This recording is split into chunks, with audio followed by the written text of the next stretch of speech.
ওই দিন 50,000 বছর দাঁড়ায়া থাকা লাগবে। অর্ধ হাত উপরে সূর্য আসবে, সমগ্র দুনিয়াকে আল্লাহ তামা বানায়া দিবে। ওই তামার উপরে দাঁড়াইয়া পায়ে স্যান্ডেল থাকবে না, দামি কোনো শু জুতা থাকবে না, আমার ভাইয়েরা পরনে জামা লঙ্গি কিচ্ছু থাকবে না, একদম উলঙ্গ হইয়া একদম খালি শরীর নিয়া রবের সামনে দাঁড়াইয়া টোটাল জীবনের পাই পাই করে হিসাব দেওয়া লাগবে কি লাগবে না?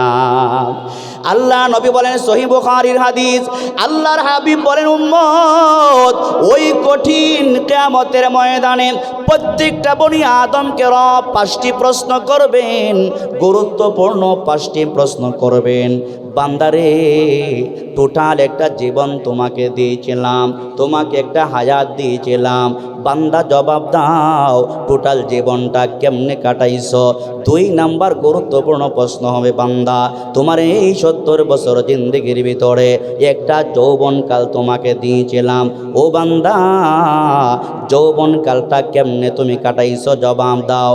3 নাম্বার প্রশ্ন করা হবে, ও বান্দা কোটি কোটি টাকার মালিক তুমি বনে গিয়েছিলা, বান্দারে কোটি টাকার মালিক কেমনে হয়েছিল, জবাব দাও। এবার 4 নাম্বার প্রশ্ন করা হবে, বান্দা কোটি কোটি টাকা যে তুমি দুনিয়াতে খরচপাতি করেছো, কোন পথে খরচ করেছো, হালাল পথে না হারাম পথে, এই সবগুলার জবাব কিয়ামতের ময়দানে রবের কাছে দেওয়া লাগবে কি লাগবে না? লাগবে কি লাগবে না? আল্লাহর হাবিব বলে, ওই কিয়ামতের ময়দানে প্রত্যেকটা মানুষকে উলঙ্গ হইয়া উঠতে হবে, একমাত্র শফিউল মুজনবিন আমার আপনার নবী জান্নাতি পোশাক পরিধান কইরা রব্বুল আলামিনের সামনে দাঁড়াবে। আর একজন নবী হলেন ইব্রাহিম খলিলুল্লাহ আলাইহিস সালাম। ওই 2 জন পয়গম্বরকে আল্লাহ পাক জান্নাতি পোশাক পরিধান করায়া ওঠাইবেন। বাকি আমরা যারা আছি, আপনার বংশ যতই ভালো হোক, আপনার চেহারা যতই সুন্দর হোক, কোটি টাকার মালিকও যদি আপনি হইয়া যান, বাড়ি গাড়ির মালিকও যদি আপনি হইয়া যান, আপনার পরনে লুঙ্গি থাকবে না, আপনার গায়ে জামা থাকবে না, মাথায় টুপি থাকবে না, একদম বিলকুল উলঙ্গ হইয়া রবের সামনে দাঁড়াইয়া টোটাল জীবনটা কেমনে কাটাইছি, প্রতিটা সেকেন্ডের জবাব দিতে হবে, প্রতিটা মিনিটের জবাব দিতে হবে, প্রতিটা ঘন্টার জবাব দিতে হবে, প্রতিটা দিনের জবাব দিতে হবে, প্রতিটা সপ্তাহের জবাব দেওয়া লাগবে, প্রতিটা বছরের জবাব দেওয়া লাগবে। এই কথায় সারা জীবনের জবাব রবের কাছে দেওয়া লাগবে কি লাগবে না? আমি হবিগঞ্জের হুজুর এই জায়গাতে আসলাম, আমার মৃত্যু কিন্তু বাড়িতে রেখে আসি নাই। আপনারা যারা বাসা বাড়ি থেকে এই মাহফিলে আসছেন, আপনার মৃত্যুকে বাসাতে, আপনার বাসাতে সুকেসের ভিতরে জমা রাইখা, কারো পকেটে জমা রাইখা আসেন নাই। এর মানে হলো আপনি যেখানে যাবেন সেখানে মরণ আছে, আপনি লন্ডনে যাবেন আপনার সাথে কিন্তু মরণ আছে। আল্লাহ বলেন, কুল ইন্নাল মাউতাল্লাযী তাফিরুনা মিনহু ফাইন্নাহু মুলাকীকুম। আল্লাহ সুবহানাহু ওয়া তাআলা কত সুন্দর করে ওয়াজ করে স্টেপ বাই স্টেপ বোঝাই দিচ্ছেন, বান্দা শোনো। আল্লাহ পাক বলেন, বন্ধু আমার, আপনার উম্মতদেরকে আপনি জানায়া দিন, কুল ইন্নাল মাউত, নিশ্চয়ই মৃত্যু, আল্লাযী তাফিরুনা মিনহু, দুনিয়ার মানুষ কেউ মরতে চায় না, পিসাব মরতে চায় না, ডাক্তার সাহেব মরতে চায় না, বক্তা সাহেব মরতে চায় না, প্রধানমন্ত্রীও মরতে চায় না, বিরোধী দলীয় নেত্রীও মরতে চায় না, সবাই উন্নত চিকিৎসা নিয়ে বাঁচতে চায়। কেউ যদি মরণের কাছাকাছিও চলে যায়, বলে আমি মরতে চাই না, আমাকে সিঙ্গাপুরে নিয়ে যা, আমাকে কাতারে নিয়ে যা, আমাকে মাদ্রাজে নিয়ে যা, আমি মরতে চাই না। আল্লাহ বলেন, বান্দা যদিও মরতে না চাও, ফাইন্নাহু মুলাকীকুম, বান্দারে তোমার মরণের সময় যখন আসবে, সিঙ্গাপুরের ডাক্তার তোমাকে বাঁচাইতে পারবে না, মাদ্রাজের ডাক্তার তোমাকে বাঁচাইতে পারবে না, লন্ডন আর আমেরিকার ডাক্তার তোমাকে বাঁচাইতে পারবে না। তুমি দুনিয়ার যেই জায়গাতেই থাকো না কেন, আজরাইল মালাকুল মউত আজরাইল তোমার সাথে সাক্ষাৎ করতে পারবে। জুড়ে কণ্ঠে কিনা? আল্লাহ পাক বলেন, বান্দা শোনো, ওই কিয়ামতের দিনকে ভয় করো, যেদিন কেউ কাউকে পরিচয় দিবে না, আপন ভাই ভাইকে পরিচয় দিবে না, একজন আরেকজনকে পরিচয় দিবে না। কেন পরিচয় দিবে না? আল্লাহ বলেন, লিকুল্লি ইমরিইম মিনহুম ইয়াউমা ইযিন শাআনুন ইউগনি। বান্দারে, সেদিন প্রত্যেকটা মানুষের ভিতরে একটা মাত্র টেনশন থাকবে। ওই দিন আল্লাহ এত মহারাগে রাগান্বিত থাকবেন, ওই দিন পরওয়ারদিগার এত রাগ এত গুসা থাকবে, আল্লাহ পাক তখন বলবে, লিমানিল মুলকুল ইয়াউম, আজকের দিনের রাজত্ব কার? কোথায় ফেরাউন, কোথায় নমরুদ, দুনিয়ার দাপটওয়ালা বাদশারা কোথায়, দুনিয়ার প্রভাবশালী রাজা বাদশারা কোথায়? তোমরা না নবী দাবি করেছিলা, তোমরা না রবের দাবি করেছিলা, আজকের কিয়ামতের ময়দানে কে আসো আমি রবের সামনে দাঁড়াও, দাঁড়ায়া বলতে পারবানি আজকের রাজত্ব কার? কেউ বলতে পারবে না, কেউ বলতে পারবে না। রব্বুল আলামিন নিজেই বলবেন, লিল্লাহিল ওয়াহিদিল কাহ্হার, আজকের দিনে রাজত্ব একমাত্র আমি রব্বুল আলামিনের। জুড়ে কান সুবহানাল্লাহ। ওই ভয়ানক দিনে কিয়ামতের ময়দানে একদিন দুই দিন না, 1 ঘন্টা 2 ঘন্টা না, কমপক্ষে 50,000 বছর দাঁড়ায় থাকা লাগবে। কত হাজার? জুড়ে বলেন। একদিন দুই দিন না, কমপক্ষে 50,000 বছর দাঁড়ায় থাকা লাগবে। ও মুরব্বী বাবারা, কলেজা টুকরা জওয়ান ভাইয়েরা, দুনিয়ার জিন্দেগিতে আমার ঘরে যদি গরম লাগে এয়ার কন্ডিশন ফিট কইরা দে, এসি লাগায়া দে, ভালো ভালো ব্র্যান্ডের ফ্যান লাগায়া দে, তারপরও গরমে আমি টিকতে পারি না। কিন্তু কিয়ামতের ময়দানে এয়ার কন্ডিশন থাকবে না, এসি মেসি কিছু থাকবে না, ফ্যানের বাতাসের কোনো সুব্যবস্থা থাকবে না। ওই দিন 50,000 বছর দাঁড়ায় থাকা লাগবে। ওই দিন 50,000 বছর দাঁড়ায় থাকা লাগবে। অর্ধ হাত উপরে সূর্য আসবে, সমগ্র দুনিয়াকে আল্লাহ তামা বানায়া দিবে। ওই তামার উপরে দাঁড়াইয়া পায়ে স্যান্ডেল থাকবে না, দামি কোনো শু জুতা থাকবে না, আমার ভাইয়েরা পরনে জামা লঙ্গি কিচ্ছু থাকবে না, একদম উলঙ্গ হইয়া একদম খালি শরীর নিয়া রবের সামনে দাঁড়াইয়া টোটাল জীবনের পাই পাই করে হিসাব দেওয়া লাগবে কি লাগবে না? আল্লাহ নবী বলেন, সহিহ বুখারীর হাদিস, আল্লাহর হাবিব বলেন, উম্মত ওই কঠিন কিয়ামতের ময়দানে প্রত্যেকটা বনি আদমকে রব 5টি প্রশ্ন করবেন, গুরুত্বপূর্ণ 5টি প্রশ্ন করবেন।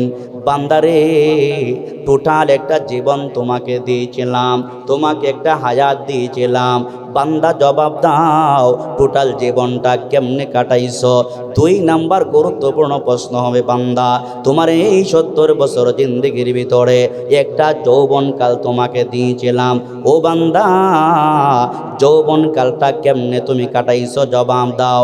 3 নাম্বার প্রশ্ন করা হবে, ও বান্দা কোটি কোটি টাকার মালিক তুমি বনে গিয়েছিলা, বান্দারে কোটি টাকার মালিক কেমনে হয়েছিল? জবাব দাও।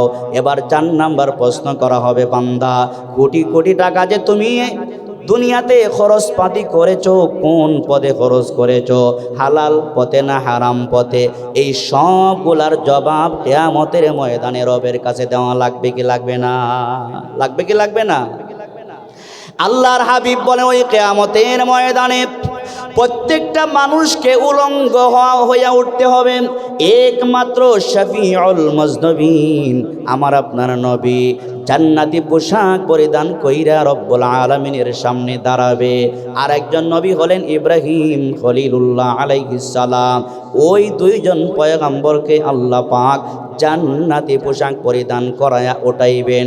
বাকি আমরা যারা আছি, আপনার বংশ যতই ভালো হোক, আপনার চেহারা যতই সুন্দর হোক, কোটি টাকার মালিকও যদি আপনি হইয়া যান, বাড়ি গাড়ির মালিকও যদি আপনি হইয়া যান, আপনার পরনে লুঙ্গি থাকবে না, আপনার গায়ে জামা থাকবে না, মাথায় টুপি থাকবে না, একদম বিলকুল উলঙ্গ হইয়া রবের সামনে দাঁড়াইয়া টোটাল জীবনটা কেমনে কাটাইছি প্রতিটা সেকেন্ডের জবাব দিতে হবে, প্রতিটা মিনিটের জবাব দিতে হবে, প্রতিটা ঘন্টার জবাব দিতে হবে, প্রতিটা দিনের জবাব দিতে হবে, প্রতিটা সপ্তাহের জবাব দেওয়া লাগবে, প্রতিটা বছরের জবাব দেওয়া লাগবে।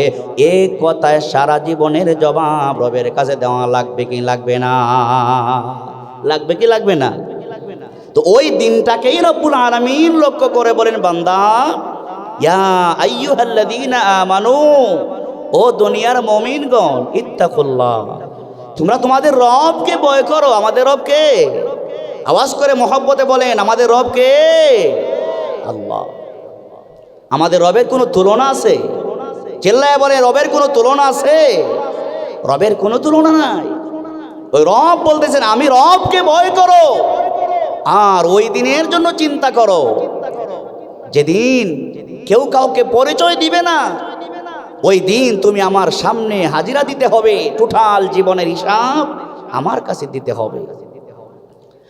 আল্লাহ রাব্বুল আলামিন ওই দিনটাকে লক্ষ্য করে বলেন, দিনটা কেমন হবে শুনেন। সূরা হজের শুরুতে আল্লাহ আরো সুন্দর করে বলতেছেন, ইয়া আইয়ুহান নাসুত্তাকু রাব্বাকুম ইন্না জালজালাতাস সাআতি শাইউন আযীম। ও বান্দা ভালো করে শোনো, ভালো করে শোনো। আল্লাহ পাক বলেন, ইয়া আইয়ুহান নাস ইত্তাকু রাব্বাকুম, ও দুনিয়ার মানুষ শোনো, তোমরা তোমাদের রবকে ভয় করো। ইন্না জালজালাতাস সাআতি শাইউন আযীম। ও বান্দা শোনো, দুনিয়া, ইন্না জালজালাতাস সাআতি শাইউন আযীম। বান্দারে, কিয়ামতের প্রকম্পন এটা বিরাট ভয়ঙ্কর বিষয়। কেমন ভয়ঙ্কর হবে? আল্লাহ তাআলা বলেন, ইয়াউমা তারাউনাহা তাযহালু কুল্লু মুরজিআতিন আম্মা আরদাআত। ও বান্দা ভালো করে শোনো, কিয়ামতের দিনটা কেমন হবে রে বান্দা? যেই মায়ের কাছে কুলের বাচ্চা আছে, শিশু বাচ্চা আছে, যেই বাচ্চাকে দুধ পান করানো হয়, আওয়াজ করে বলেন, যেই বাচ্চা মাত্র দুধ পান করে এই বয়সে তাকে নিজের কলিজার টুকরা মা ওই বাচ্চাকে মহব্বত কম করে না বেশি করে? মা ওই বাচ্চাকে বেশি মহব্বত করে। বাচ্চাকে গড়ে রাইকা মা বেশি দূরে যায় না, বাহিরে যায় না, যেখানে যায় বাচ্চাকে সাথে নিয়ে যায়। বাচ্চার মায়া মা ছাড়তে পারে না। রব্বুল আলামিন বলেন, ওই দিনের অবস্থা দেইকা মা তার সন্তানের কথা বলে যাবে। যেই মায়ের গর্ভে বাচ্চা আছে, মায়ের গর্ভে বাচ্চা আছে, সবচাইতে নিরাপদের জায়গা হলো মায়ের পেট, যেখানে দুনিয়ার দুলাবালু ঢুকতে পারে না। আল্লাহ বলে, বান্দা ওই দিনের প্রকম্পন দেইকা, ভয়ানক অবস্থা দেইকা অটোমেটিক বাচ্চা মায়ের পেট থেকে বের হয়ে যাবে। এতটুকুন শেষ না, রব্বুল আলামিন বলেন, ওয়াতারান নাসা সুকারা, দুনিয়ার মানুষগুলা পাগলের মতো হয়ে যাবে। ওয়ামা হুম বিসুকারা, বাস্তবে একজন মানুষও পাগল, বাস্তবে একজন মানুষও পাগল হবে না। কেন? ভালো ভালো মানুষগুলা পাগলের ভাব ধরবে। আল্লাহ বলেন, ওয়ালাকিন্না আযাবাল্লাহি শাদীদ, আল্লাহ পাকের আযাব আর গজবের ভয়ে মানুষেরা পাগলের ভাব ধরবে। জুড়ে জুড়ে কোন ঠিক কিনা? তাহলে যেই কথা আমি বলতে চাই, ওই কিয়ামতের দিন কি ভয় করার দরকার আছে না নাই? আওয়াজ করে কোন ভয় করার দরকার আছে না নাই? কিয়ামতের দিনকে ভয় করার দরকার আছে। কিয়ামতের দিনকে যেই ব্যক্তি ভয় করবে, অর্থাৎ যেই ব্যক্তির ভিতরে রবের ভয় থাকবে, কিয়ামতের ভয় থাকবে। আল্লাহ বলেন, ও আম্মা মান খাফা মাকামা রাব্বিহি ওয়া নাহান নাফসা আনিল হাওয়া ফা ইন্নাল জান্নাতা হিয়াল মাওয়া। যেই ব্যক্তি তার রবের সামনে দাঁড়ানো হওয়াকে ভয় করে, এর মানে হলো আমি তো একদিন মরতে হবে, কবরে যাওয়া লাগবে, আমাকে হাসরের ময়দানে রবের সামনে দাঁড়ানো লাগবে। এই ভয় কইরা যে ব্যক্তি গুনাহ করে না, গুনাহ থেকে বেঁচে থাকে। ওয়ানাহান নাফসা আনিল হাওয়া, নিজের মন চায় যা তা করে না, নিজের মন চায় সুদ খাইবে, সুদের ব্যবসা করবে, মনে মনে বলে সুদ খাইলে একটু ভালো হবে, বিজনেস একটু ভালো হবে। ওই ব্যক্তি বলে না না, মনের কথা শুই না, সুদ খাইলে প্রচণ্ড গুনাহ হয়, আল্লাহ রাগ করবেন, আল্লাহ গুসা করবেন, কিয়ামতের ময়দানে নিশ্চিত জাহান্নামের আগুনে জ্বলা লাগবে। এই ভয় বিধি যার অন্তরে থাকবে, আল্লাহ বলেন ফা ইন্নাল জাহিমা হিয়া ফা ইন্নাল জান্নাতা হিয়াল মাওয়া। ওই সমস্ত মুমিন বান্দা বান্দীদের ঠিকানা একমাত্র চিরস্থায়ী জান্নাত। জোরে জোরে কান সুবহানাল্লাহ। এই আয়াতের সারমর্মই হইল আমরা কেউ দুনিয়াতে থাকতে পারবো না, সকলকে চলে যেতে হবে রবের দরবারে। সুতরাং যেহেতু আল্লাহর সামনে দাঁড়িয়ে ফাইনাল হিসাব দিতে হবে, হিসাবটা যেন আমাদের সুন্দর হয়, হিসাব ইয়াসিরা যাতে করা হয়, ডান হাতে যেন আমল নামা পাইয়া আমরা জান্নাতি হতে পারি, সেই চিন্তা দুনিয়াতে থেকেই করে যাওয়ার দরকার আছে না নাই? মহব্বতে কোন দরকার আছে না নাই? তাহলে 5 ওয়াক্ত নামাজ পড়ার দরকার আসেনি? রমজান মাসে রমজান রোজা রাখার দরকার আছে না নাই? হজ ফরজ হয়ে থাকলে হজ করতে হবে, জাকাত ফরজ হয়ে থাকলে জাকাত দিতে হবে, পাড়া প্রতিবেশীর হক আদায় করতে হবে। সুদ ঘুষ যেদিকে গেলে আল্লাহ বেজার হবেন, সেই দিকে সেই পথ থেকে আমাকে আপনাকে ফিরে আসতে হবে। রব্বুল আলামিন আমাদের সকলকে কবুল করুন।